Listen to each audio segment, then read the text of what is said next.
thank you all for being with us this morning. And we're going to jump into our next interview with two folks who I'm just so thrilled for you to meet. So I'm going to ask for Jeremy and Renee, we're going to turn on your videos so we can see you for a bit. And I'll welcome Jeremy, our interviewer. Hi, and then I'll let you say a bit about Renee.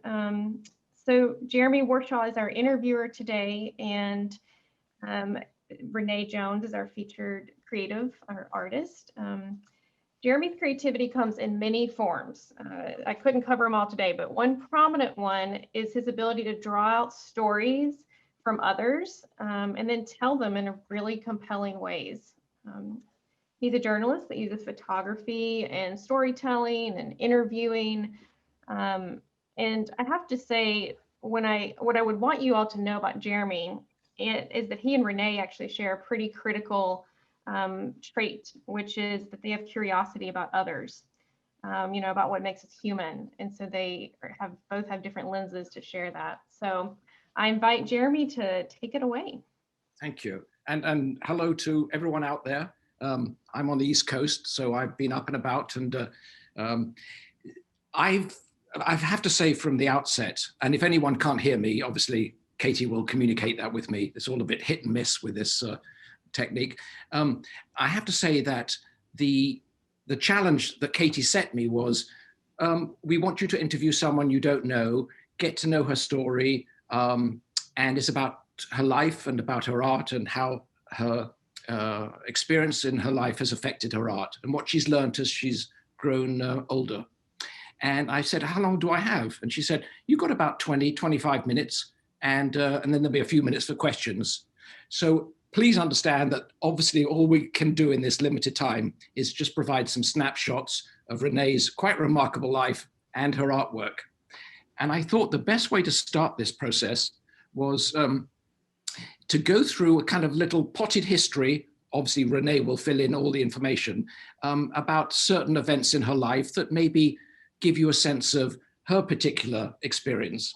And that will sort of enable you to look at her art, which we'll do the second half of this session, with a kind of more knowledgeable, informed mind about how her life has impacted the artwork that she's created, as opposed to just using images to tell her story, which is only part of her life. So let's just start with a little bit about Renee and her particular life. Maybe, Katie, you could put up the first image, which is coming up, which is going to give you quite a, there you go. Now, that's a great setup for Renee. If you could take it away and tell us just what your childhood was like, how you would describe it from your early days, obviously, up to when you left for college. Just give us a sense of the experience you had growing up in a large family. Well, hello, Jeremy and everyone. There. So, my life definitely has been unusual in that I was raised in a very large family with a single parent father as the head of household. I was born in Denver, Colorado, but we came to San Francisco when I was between 1 and 2 years old. So this photograph that's here is a photograph that was taken when somebody nominated my father as Father of the Year and gave us this piano. So the piano's sitting outside our house, and they hoisted us up on the piano and surrounding my father, and then they took the picture and it was in the local newspaper. So when we came out here to San Francisco, my mother came with us at first, but she didn't like San Francisco and she was having a lot of emotional problems. One, because she had been raising us by herself as my father went to seek work. And so she was, I guess, outdone by us or something. So she went back to, she actually moved to Chicago. And at the time, she was pregnant with my youngest brother. And when she gave birth to my youngest brother, my father went back and got him. And so the reason why my father chose San Francisco was because he was a chef. And his claim to fame was that he was one of the cooks for Harry Truman when he would ride the train to visit dignitaries. And so he always likes to tell people that. So when we came out here, he was looking for work as a chef, and he was known as the Lobster Tail King of the Sunset District. Can I jump in? Can I jump in, Renee? Because one thing that I think everyone should know, and you're so self-effacing that people won't get it because you're one of the most humble people I've met, is that you believed, even though you grew up in relatively, let's say, economically strapped situation, there was a tremendous amount of love in that family, and you didn't know that you were, technically speaking, poor. Am I right in saying that? That you had a good upbringing, and let no one take that away from you? Yeah, I mean, it wasn't so much that I didn't know that we were poor, it's that it didn't matter as much because everyone around me, of course, my brothers and sisters, were, you know, having the same experience. And there would be times in school when we would be given clothes, and there would be times when, you know, we would be given food and stuff, but it didn't seem to impact me in the way, or I didn't experience it in the way that I would see on television. So, but I mean, I definitely knew we were poor, but that was just a word, and that was just, you know, like it looked like something different than what other people experienced. And that, I would think, because what we're trying to communicate in this session is a lot about not just aging, but about identity and how identity impacts your whole approach to life, including, in your case, your art. Would you say you were the 8th out of 10? So Yes. big family, and you were on the younger side. Yes. How did being number 8, or how did growing up in a family of 10 of you impact the way you saw treating other people? What lessons did you learn about a large family and your responsibilities to treating everyone equally? Usually, like people have a certain place, especially when you have a nuclear family, within it seems as though the older children take on a certain spot, and the younger children are usually considered the baby and things like that. And I actually was considered the baby for a short time. I was my father's little girl, but at some point it got to where, because there wasn't this kind of nuclear family like mother and father and kids, then I sort of slipped out of that role. And the only place that I could actually fit was to become almost like the mother figure, even though I was on the younger end. And I think you becoming the mother figure weighs heavily on some of the decisions you made later, which... Oh, most definitely. And please forgive me for jumping in. I'm just very conscious of Katie, our stern taskmaster, that we don't... No worries. Over. So think of me as the tour guide.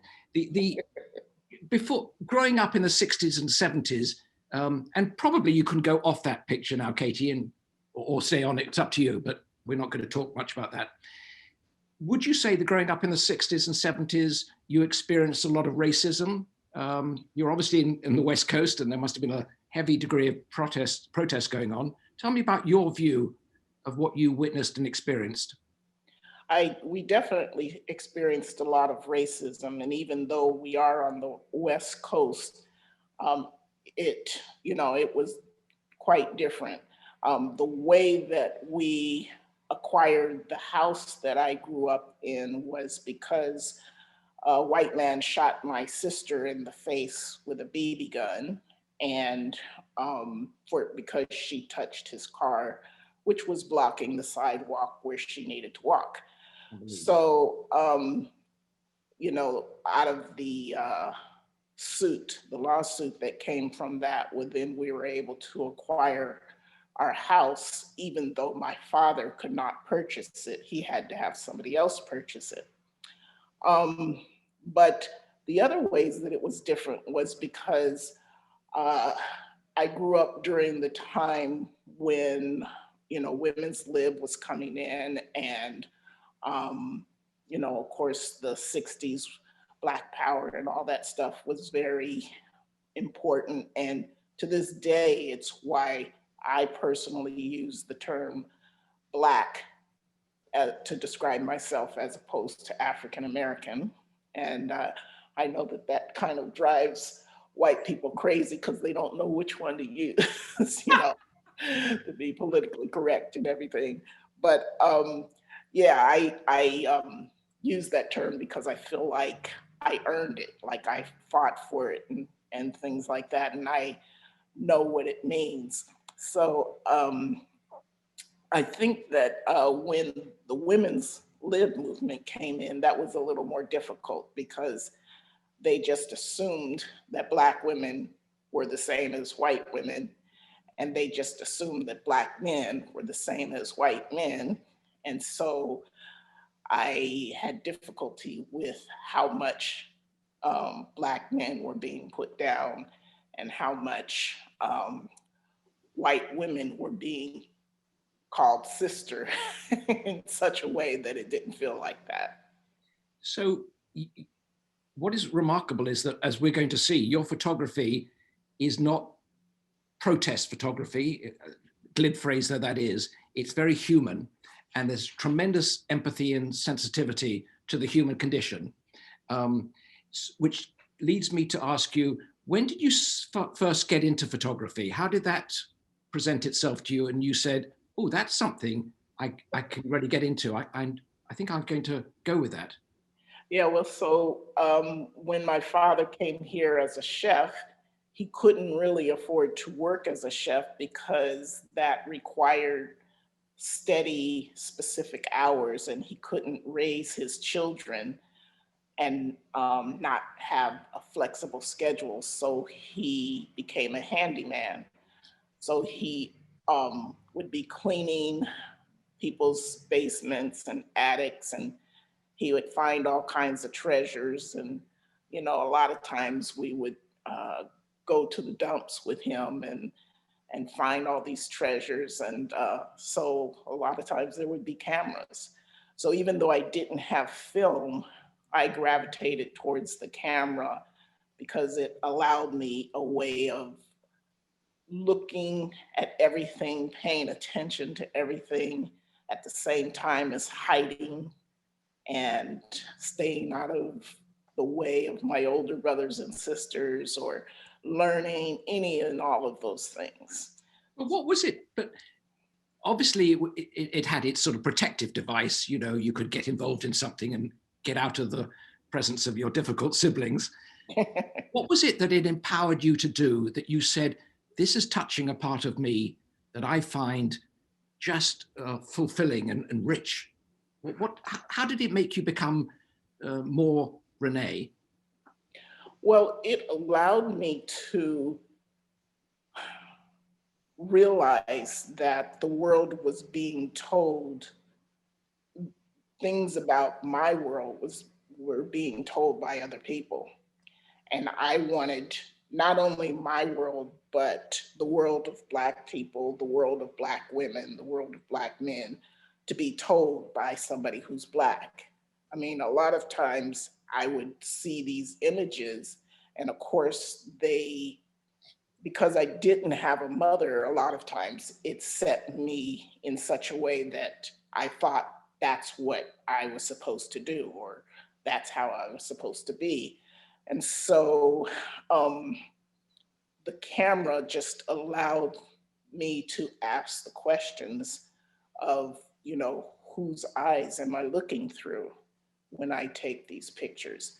And um, am I portraying Black people in the way I know them to be? So um, that was a lot of what photography did for me. Great answer. Yes. Yeah. So when you went to college, which you paid for yourself and you worked through it, you went to San Francisco State and you studied primarily art therapy. Why did you choose art therapy? I kind of stumbled into it because I was taking psychology, which seems like every girl just gravitates towards psychology. Um, and I, of course, loved art, but I, photography was a big thing then, and you couldn't get into photography classes unless you were a junior or a senior. So I would find classes in other departments under other headings. Like there was a photography class in the journalism, there was a photography class in the humanities department. And so there was this class that was titled The Impact of Photography on Third World Communities. So I took that class and I loved it. And I came to understand more things about the impact of photography, but also in taking psychology and classes that had to do with teaching young people and understanding young people, from the earliest age possible, how they could see themselves, how they could find themselves. And so, uh, their selves. And so it was just because I wasn't able to get into the regular classes that I kind of stumbled into it. Well, it served you well, as we're about to see. If we can fast forward to from college to a period, I think, in your 40s when you developed some quite serious medical issues. I think some cervical spinal issues. Yes. I don't know when you also got Graves' disease. Yes. And, so you're dealing with a bunch of challenges, to say the very least.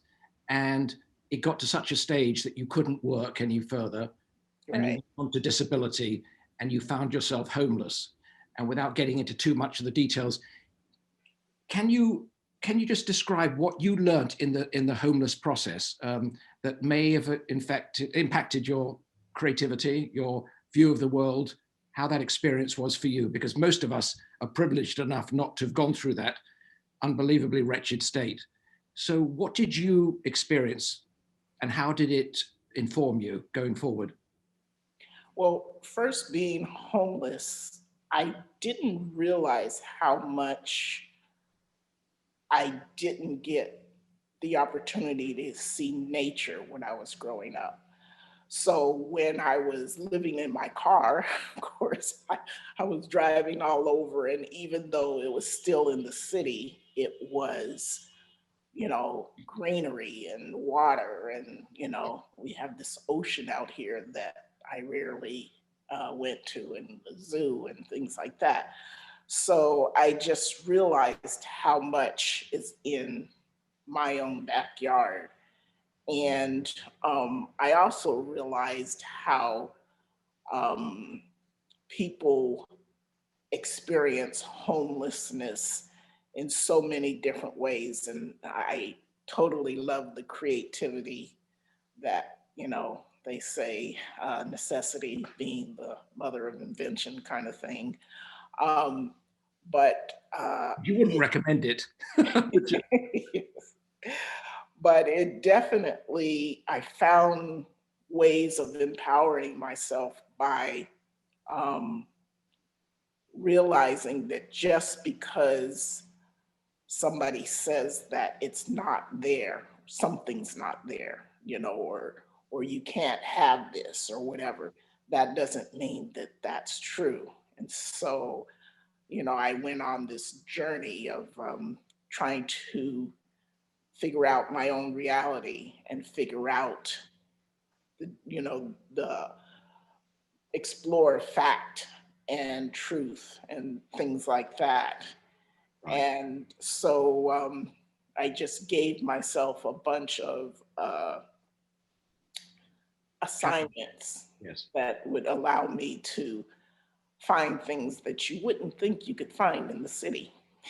So for you, it was a creative opportunity born out of necessity. Yeah. Two more questions before we move on to your artwork. One is during this period of homelessness, and once you got out of that situation, it led to you changing the way you photograph. You'd become more sort of comfortable with determining, I'm going to determine what I capture and how I capture it. Can you talk to that? You talked about shooting people from the waist down, and you also wanted to capture the beauty of Black people from the perspective of a Black person who has far more insight, inevitably. Can you talk to that growing confidence? Yeah, so I went for about 5 years where I said that I would not photograph anybody else other than a Black person or a person of color. And when I would be in a situation where I really wanted to take this photograph, but it wasn't a Black person, I would photograph them from the waist down or photograph them in such a way that you could not see or tell what race they were. And that made for some interesting photographs because a lot of times it might have been at, say, a parade or something like that. And so I would end up focusing in on the instrument, right? It might end up focusing in on the shoes or the, a particular outfit somebody was wearing. And that really, I was surprised at how much that opened me up to paying attention to how absolutely beautiful Black people are.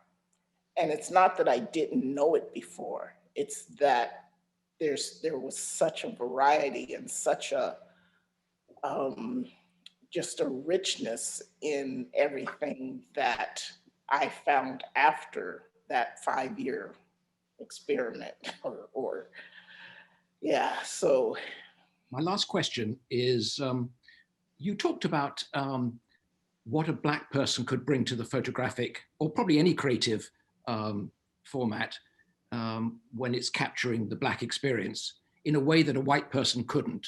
I mean, it makes sense, obviously, but could you define what you could bring to that process that maybe I couldn't? And I don't want to personalize it, but you understand where I'm going? yes.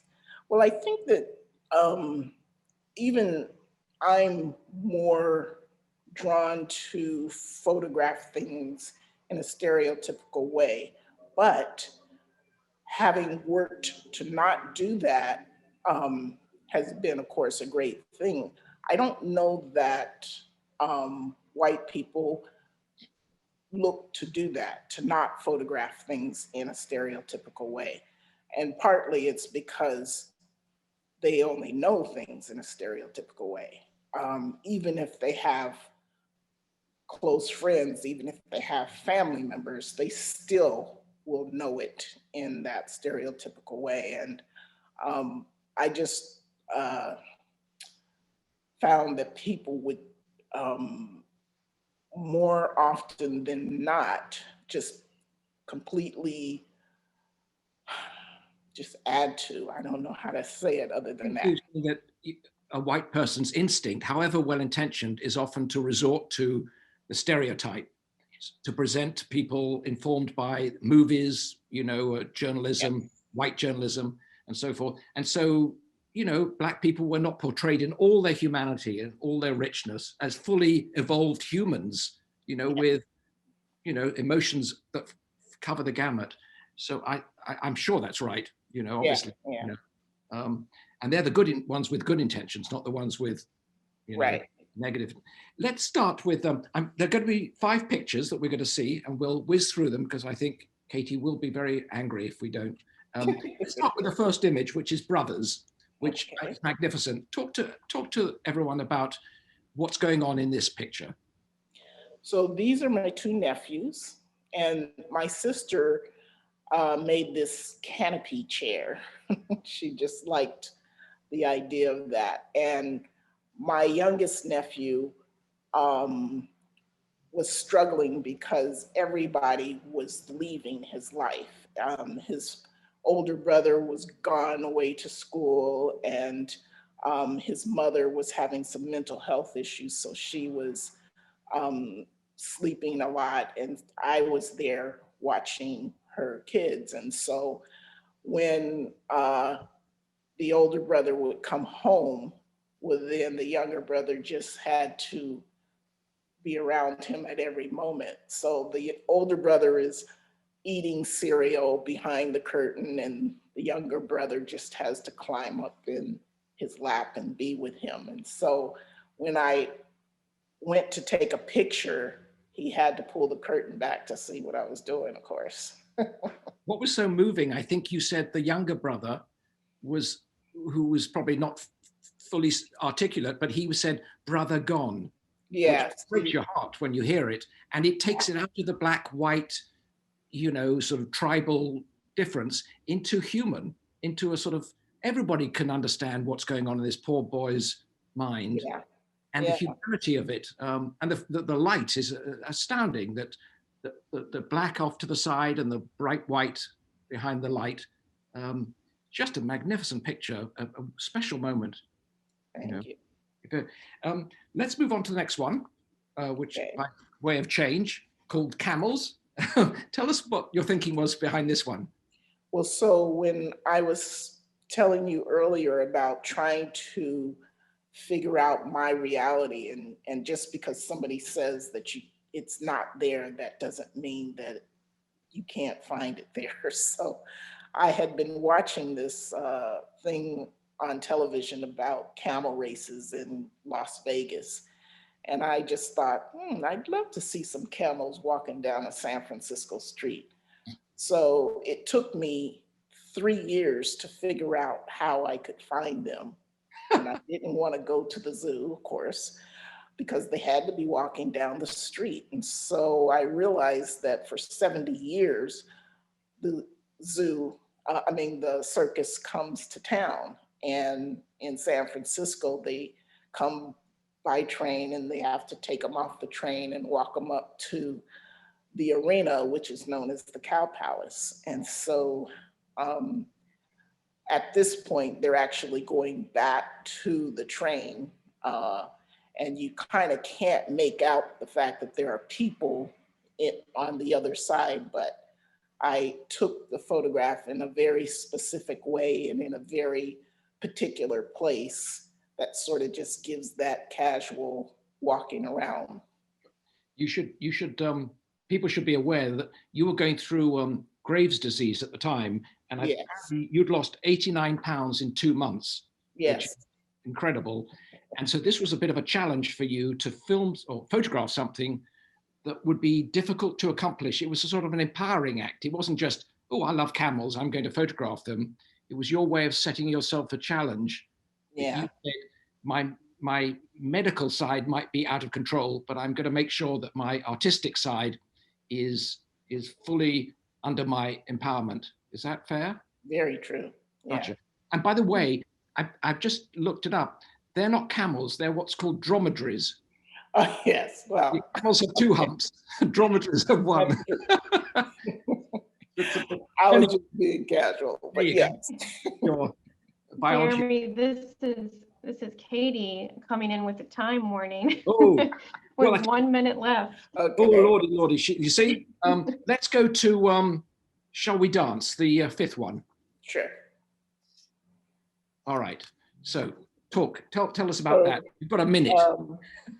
This one I really love just simply because it was so matter of fact.